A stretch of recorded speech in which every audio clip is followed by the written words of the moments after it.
Bonjour et bienvenue à Washington pour ce nouveau numéro de Cap Amérique.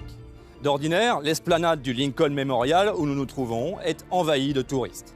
Mais désormais, dans l'ensemble du district de Columbia, c'est confinement pour tous. On le sait, les États-Unis sont désormais la nation du monde la plus durement touchée par le virus.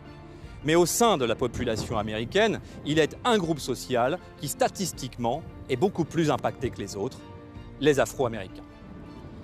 En Louisiane, par exemple, où la population noire représente 30% de la population totale de l'État, on sait que 70% du décompte des morts concerne des Afro-Américains.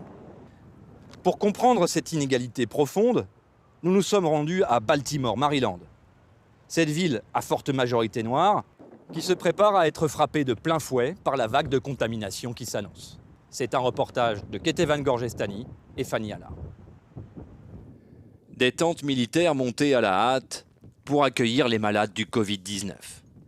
C'est la réponse de la ville de Baltimore à une menace croissante de prolifération du virus. Dans ce quartier du nord-ouest de la ville, 95% de la population est d'origine afro-américaine. Alors pour ses habitants, le fait que le virus soit d'abord apparu ici n'est pas un hasard. It was inevitable. It was going to come anyway to us. We get everything. It's getting harder. People getting prepared because people are going to be really broke, really stressed out. And when you're in them kind of neighborhoods, people start preying on the weak. The best that we can do is just keep the house clean and stay away from people, try to keep people away from us.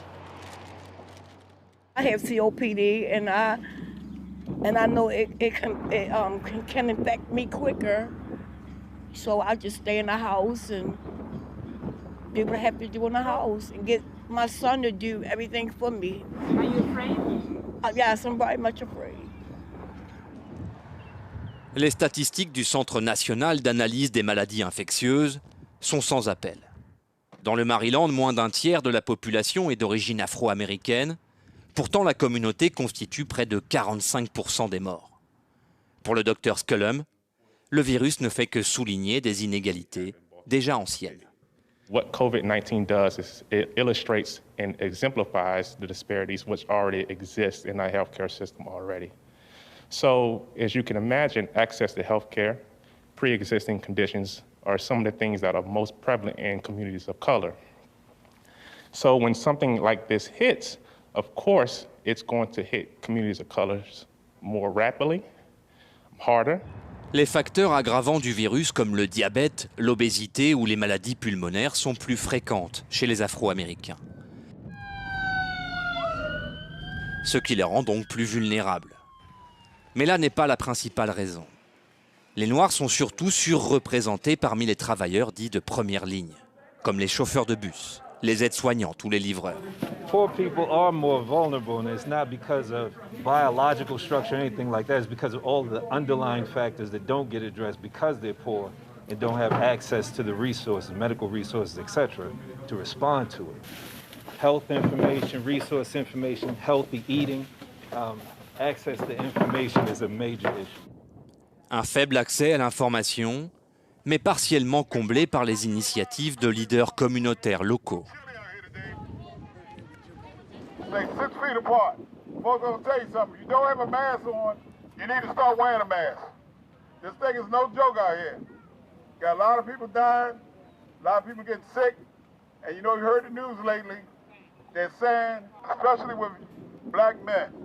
À Baltimore, les conséquences économiques de l'épidémie toucheront d'abord les quartiers défavorisés. Alors que le Covid-19 semble s'étendre inexorablement, la peur se propage au même rythme dans tout le pays.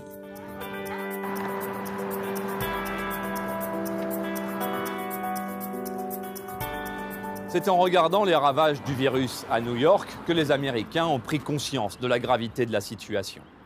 Là-bas, le désastre humanitaire a engendré un désastre économique qui frappe prioritairement les plus pauvres.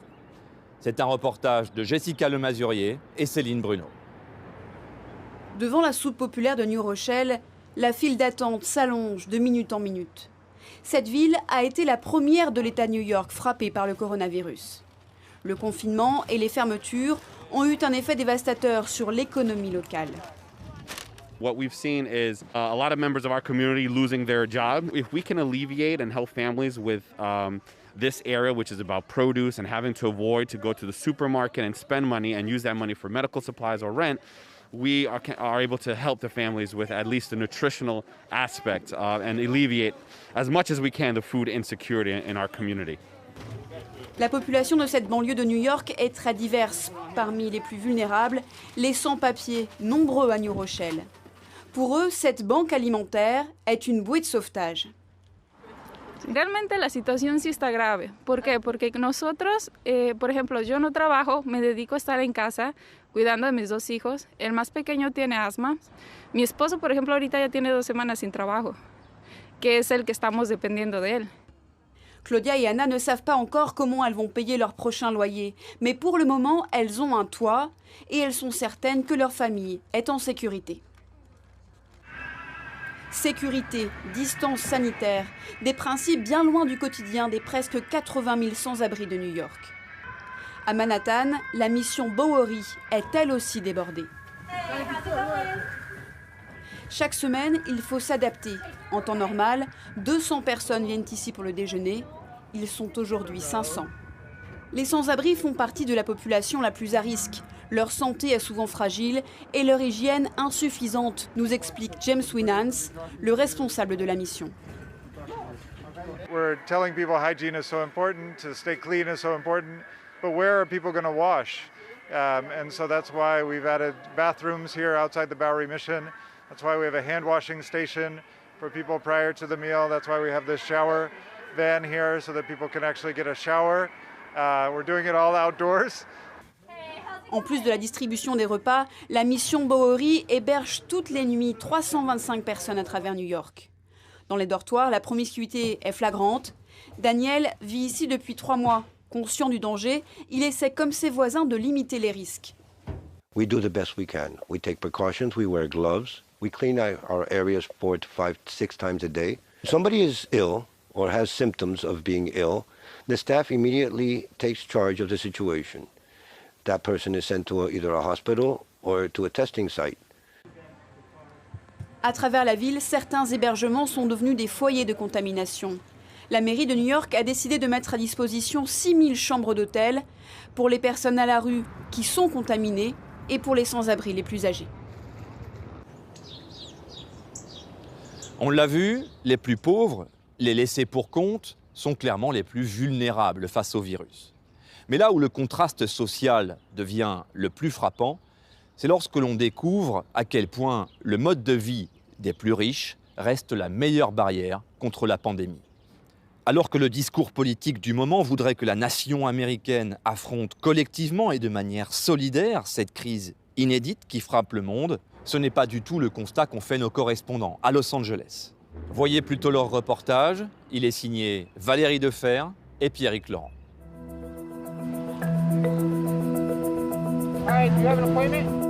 Il faut patienter jusqu'à 2 heures pour se faire tester directement depuis sa voiture dans ce centre installé à proximité du stade de baseball de Los Angeles. La Californie, comme le reste des États-Unis, souffre d'une pénurie de tests pour dépister les patients atteints de Covid-19. Alors la priorité est donnée aux habitants de plus de 65 ans et à ceux atteints d'une maladie chronique. Pour le reste de la population, eh bien, c'est l'incertitude et la frustration. Pour combler ce manque, les plus fortunés peuvent appeler un concierge doctor, au minimum 5 000 $ par an pour un service VIP 24 heures sur 24. On s'occupe de beaucoup de PDG, de patrons, de célébrités, et donc on limite le nombre de patients. Comme ça, on a plus de temps à leur consacrer, avec de meilleurs soins. Et si nos patients ont besoin d'un test pour le Covid-19, eh bien il y a des frais supplémentaires. Coût du test, 600 $ avec 2 consultations. La Californie a ordonné à tous ses habitants de rester chez eux. Mais dans les faits, il y a encore beaucoup de gens qui travaillent, notamment à l'extérieur, comme les éboueurs qui continuent de ramasser les ordures, ou encore ces infirmières qui manifestent régulièrement d'ailleurs parce qu'elles manquent de moyens de protection.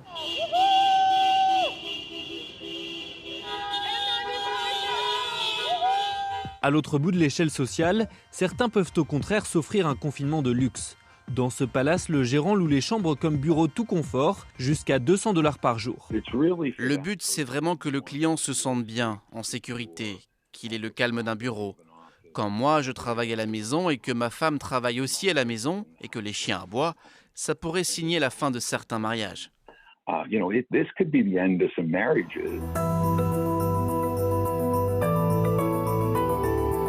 À Beverly Hills, des maisons comme celle-ci coûtent plusieurs dizaines de millions de dollars. Alors ceux qui peuvent se le permettre investissent aussi dans des bunkers pour se protéger. Avec cette épidémie de coronavirus, la demande a explosé. L'entreprise Vivos a racheté 1 millier d'abris souterrains dans le Dakota du Sud. L'armée américaine y stockait des bombes avant qu'ils soient convertis en bunkers tout équipés, vendus entre 17 000 et plusieurs millions d'euros. Nos ventes ont augmenté de 400%. Les gens arrêtent de tergiverser et réalisent que waouh, ces choses-là peuvent arriver. Ce ne sont pas des idées farfelues. Et pour Robert Vicino, le PDG, cette pandémie pourrait déboucher sur le chaos. Lorsque les gens commenceront à venir frapper à votre porte, voire même à cogner à votre porte pour de la nourriture ou autre chose, c'est là que ça deviendra dangereux. Moi, je pense qu'on pourrait y être dans 30 jours. Plusieurs propriétaires se sont déjà réfugiés dans leur bunker au cas où. Catastrophisme ou simple mesure de précaution, face à la pandémie, les plus riches ne manquent en tout cas pas d'options ni d'imagination.